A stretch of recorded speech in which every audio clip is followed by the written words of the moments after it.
Musta na kayo mga kaibigan? Ang nakikita nyo ngayon, ito na yung bago kong account dito sa YouTube. Kasi yung isa kong account mga kaibigan is marami na palang copyright. So may na-upload siguro ako na hindi sa akin galing yung video o kaya picture, kaya na-copyright tayo na YouTube. So nag-warning si YouTube ng copyright and inunahan ko na sa YouTube, no. So gumawa na lang ako ng bago kasi darating din yung point na masya-shutdown yung luma kong hindi ko alam, pinag-iisipan ko kung ano yung na-upload kong video noon. Kaya nagkaroon tayo ng copyright issue dito sa YouTube. So ito na yung bagong YouTube channel ko mga kaibigan, Boy Cafe Vlog.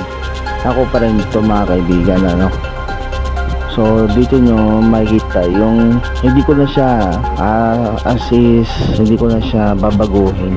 Dire-diretso tayo kasi mayroon doon naman sa luma kong channel is okay naman So dito bago tayo, step up tayo, dire-diretso tayo mga kaibigan.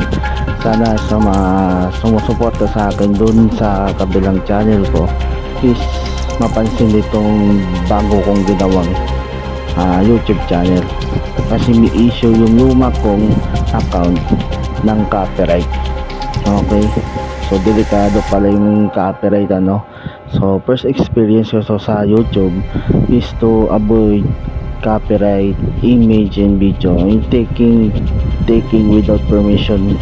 Okay, so yun mga kaibigan, welcome lahat dito sa channel na to. Ito ang grand opening pala ng Boy Cafe Vlog.